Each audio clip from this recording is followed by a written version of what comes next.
Every single time you pull away from the pump, there's a 30-second window where you can either protect your BMW for the next 100,000 miles or quietly set yourself up for a check engine light, a failed emissions test, or a fuel system repair that costs more than the gas you just paid for.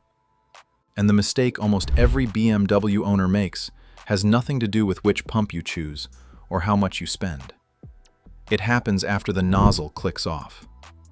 Today I'm walking through exactly what most BMW owners do wrong the moment they finish fueling up, why it matters more on a BMW than on almost any other car on the road, and what the dealer will never bother explaining to you at your next service appointment.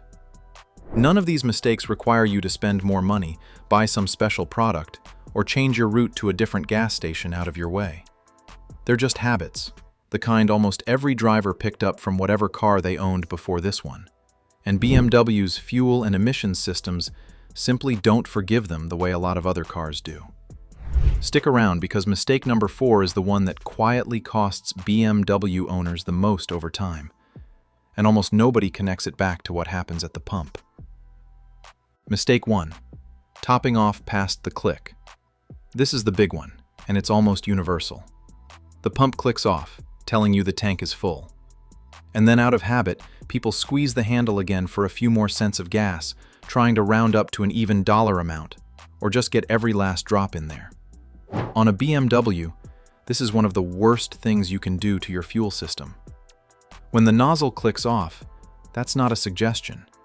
It's the tank telling you it has reached the point where any more fuel has nowhere to go except into the EVAP system, specifically into the charcoal canister that's designed to capture fuel vapor, not liquid gasoline. Force liquid fuel into that canister and you saturate the charcoal, which means it can no longer do its job of absorbing vapor. The result is a check engine light, often a P0442 or P0455 code for an EVAP leak, and in a lot of cases, that canister is now permanently compromised and needs to be replaced. On some BMW models, that's a job that runs into real money once you factor in labor to access it. All from squeezing the handle for an extra 50 cents of gas. The fix is genuinely this simple. The moment you hear that first click, you're done. Not a second squeeze, not topping it off to a round number, just done. It sounds almost too easy to be real advice, but this single habit alone prevents more overfill-related check engine lights than anything else on this entire list. Mistake 2. Not sealing things back up the right way. The second mistake covers everything that happens in the 10 seconds right after the nozzle comes out, and most owners rush through every part of it. On any BMW that still uses a screw-on gas cap rather than a capless filler system, people pull the nozzle out, set the cap back on, and give it half a turn until it stops clicking, or they don't turn it at all. That EVAP system I just mentioned is a sealed, pressurized system. And if the cap isn't tightened until it clicks 3 or 4 times, you've got a leak in the seal that gets read by the same sensors that catch a bad canister. On capless systems, the equivalent mistake is not confirming the spring-loaded flap has actually seated flush before you drive off, which lets in road debris, water, and in cold climates, ice. Both versions take about 2 seconds to check, and almost nobody does either one, because the whole process has become such muscle memory that people stop paying attention at exactly the moment it matters most. This is genuinely one of the most common reasons a BMW throws a check engine light within a day or two of a fill-up. And it's also the reason a lot of owners panic and assume something expensive just broke. Before you assume the worst, always check the cap and door first. But don't rely on that being the fix every time either, because a cap that's been cross-threaded or has a worn-out rubber gasket can look tightened while still leaking. Mistake 3. Ignoring the fuel door and filler neck. Most owners never look at the fuel door or the filler neck itself, and this is a slower, quieter problem than the first two. On a BMW, the fuel door release is often electronic, tied into the central locking system, and the door itself has a rubber seal around the edge that keeps water and road grime out of that whole cavity. Over years of use, especially in colder climates where road salt gets everywhere, that seal degrades, and moisture starts working its way into the filler neck area. That leads to corrosion around the filler neck itself, which is a mechanical problem, not just a sealing one. And it can eventually cause the cap not to seat properly no matter how many clicks you turn it, or let debris and grit into the fuel path over time. This never shows up as a single dramatic failure. It shows up years later as a stubborn leak or a cap that never quite seals right. And by then, it's a filler neck repair instead of a $5 seal. Once or twice a year, it's worth actually opening that door, wiping down the seal, and checking that the rubber hasn't cracked or gone stiff. It takes less time than the fill-up itself. Mistake 4. Using the wrong octane to save money. This is the mistake that adds up the most over time, and it's the one I mentioned at the start. A lot of BMW owners look at the fuel door sticker, see it recommends premium, and decide regular is close enough, especially with gas prices the way they've been. Here's what actually happens inside the engine when you do that. Modern BMW engines, especially the turbocharged 4- and 6-cylinder engines that make up most of the lineup today, run higher compression and more aggressive ignition timing than a typical economy car engine, because that's how they extract more power out of a smaller displacement. That tuning assumes premium fuel with a higher octane rating that resists pre-ignition, what people usually call knock.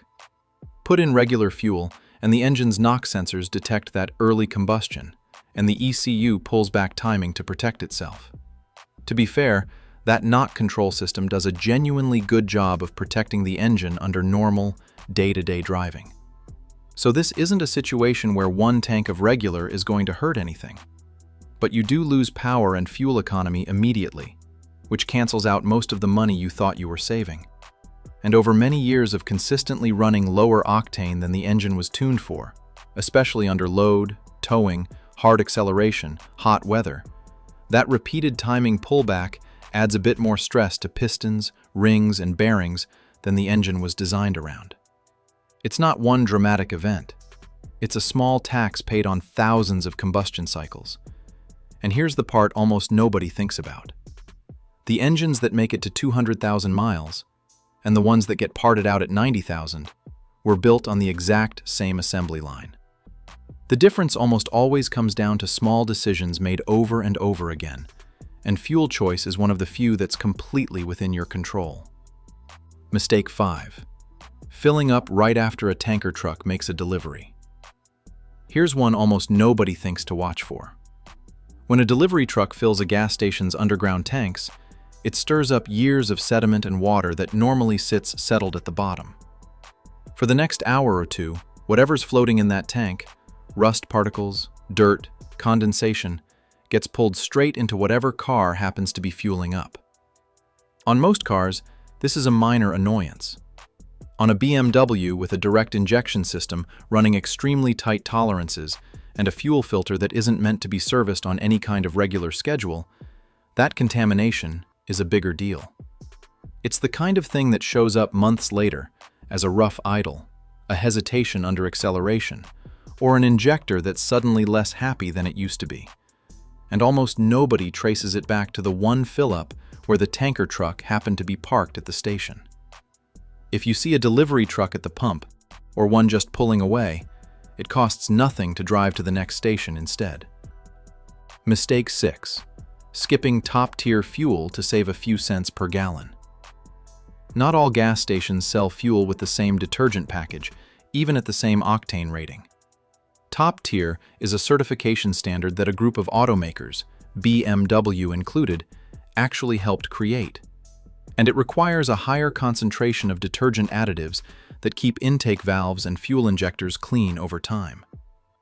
Direct injection engines, which cover most of the current BMW lineup, are especially sensitive to this, because unlike older port-injected engines, fuel never washes over the back of the intake valve to help keep it clean. Carbon builds up there regardless, but running consistently low-detergent, off-brand fuel accelerates it. That buildup restricts airflow, throws off the air-fuel ratio the ECU is trying to manage, and eventually shows up as rough idle, hesitation, or a check engine light that has nothing to do with anything else on this list. Buying from a top-tier station costs a few cents more per gallon at most, and it's one of the cheapest forms of preventive maintenance that exists for a modern BMW engine. Yet almost nobody chooses their gas station with that in mind. Mistake 7. Assuming every check engine light after fueling is just the gas cap. I want to end on this one because it cuts the opposite direction from everything else on this list. Enough BMW owners have heard that a loose cap causes check engine lights that a lot of them now assume that's always the explanation. Retighten the cap and move on without ever pulling the actual code. Sometimes that's exactly right, but sometimes a code that shows up right after fueling has nothing to do with the cap at all, and is actually an early sign of a failing fuel level sensor. A canister that's already been damaged from a previous overfill, or in rarer cases, a charging system or evaporative emissions pump issue that just happened to get triggered during that drive cycle. The dealer's default answer is often an expensive diagnostic appointment before anyone tells you it might be as simple as a cap. My answer is the opposite problem. Don't assume it's simple either. A $5 code reader, something like the Foxwell NT530, will tell you in about 30 seconds whether you're actually dealing with a cap or door issue versus something that needs real attention. And it saves you from either an unnecessary trip to the shop or, worse, ignoring something that actually needed a fix. So, to recap, stop topping off past the click. Tighten that cap until you hear it ratchet, or confirm the flap has actually seated, not just glanced at. Check the fuel door seal every once in a while, especially if you're a few years in. Pay for the octane your engine was actually tuned to run on, especially if you're towing, tracking, or driving hard. Skip the pump if a tanker truck just made a delivery. Choose top-tier fuel when you have the option.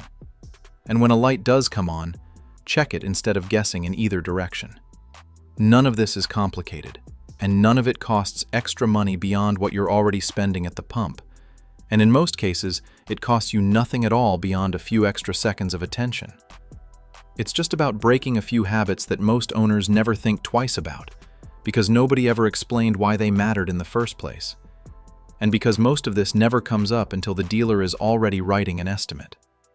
If you want every single interval and warning sign like this laid out in one place, from fuel system care to transmission service, to the stuff that actually determines whether your BMW sees 200,000 miles or ends up parted out in a salvage yard, the complete BMW Longevity Bible has it all, and it's linked in the description below.